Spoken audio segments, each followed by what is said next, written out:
Hai guys, nama gue Rere.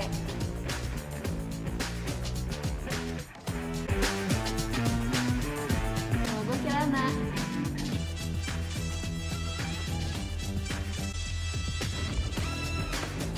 Jadi, di video kali ini kita bakal menjelasin tentang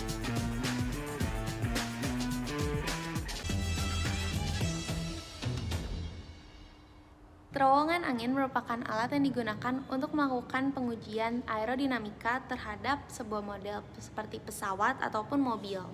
Terowongan biasanya digunakan untuk mensimulasi sebuah kondisi aliran udara terhadap suatu model. Selain itu, terowongan angin ini juga bisa digunakan untuk mensimulasikan keadaan sebenarnya pada suatu benda yang berada dalam pengaruh gaya-gaya aerodinamik dalam bidang penerbangan. Seringkali kita membutuhkan angin untuk melakukan percobaan-percobaan di sekolah, seperti kincir angin, model pesawat, dan lain-lain. Tetapi kita sulit mendapatkan angin dengan kecepatan yang diketahui. Karena itu, kita perlu membuat terowongan angin agar mempermudah proses percobaan dengan menggunakan kecepatan angin yang diketahui. Nah, berikut adalah rancangan dari terowongan angin kami.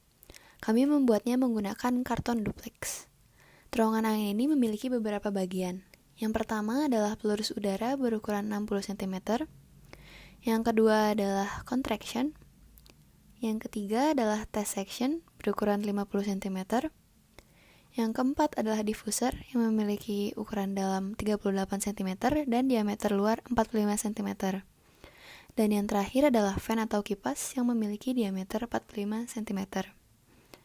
Nah, itu tadi adalah rancangan dan bagian-bagian beserta ukuran dari terowongan angin kami. Berikut adalah hasil rancangannya. Jadi ini adalah bagian untuk meluruskan aliran udara. Kalau yang ini namanya contraction. Terus yang ini itu test section, yang ini diffuser, terus yang ini kipas angin.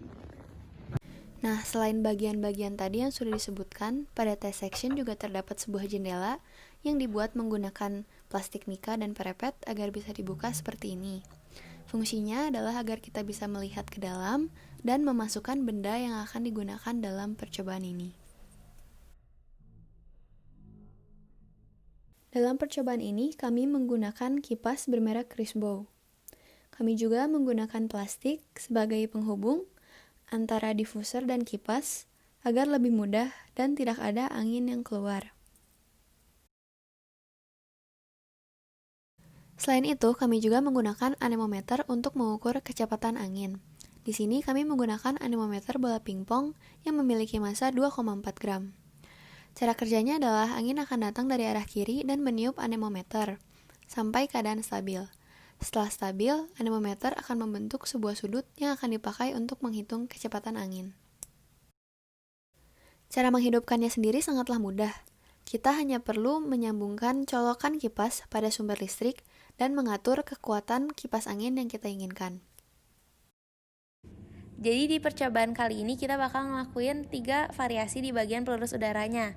Yang pertama 10 x 10 cm. Terus ini juga bisa dipasang-pasangin, dilepas pasang. Jadi kita bisa ngebuat yang 5 x 5 cm seperti ini. Terus kita juga bisa ngelepasin si pelurus udaranya. Jadi variasi terakhirnya tanpa pelurus udara. Kita juga mencoba variasi lain, yaitu dengan mengubah kecepatan kipas. Jadi kecepatan kipas di sini itu ada 1, 2, dan 3. Yang pertama itu paling lambat, yang kedua sedang, dan yang terakhir 3 itu yang paling cepat. 1, 2, 3.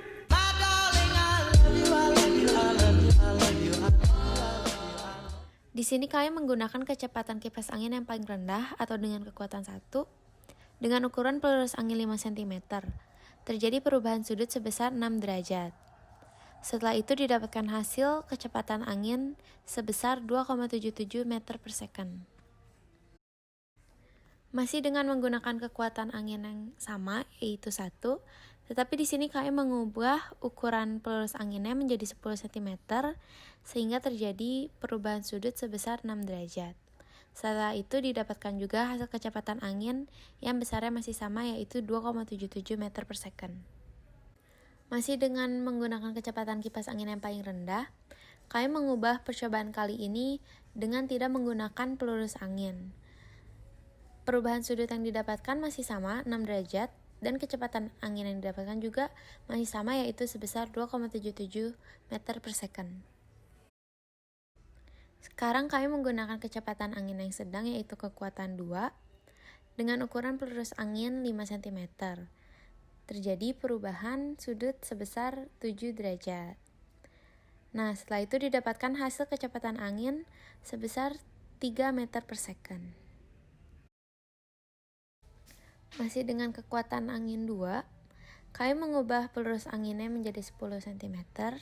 Didapatkan perubahan sudut sebesar 5 derajat. Setelah itu kecepatan angin yang kami dapatkan adalah 2,53 meter per second.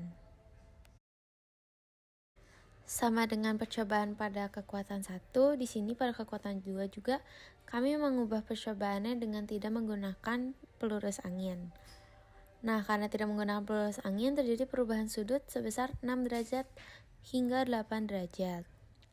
Dengan demikian, kecepatan yang didapatkan adalah 2,77 sampai 3,20 meter per second.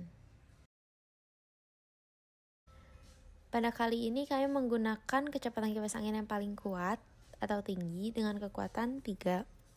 Dengan ukuran pelurus angin 5 cm, terjadi perubahan sudut sebesar 7 derajat.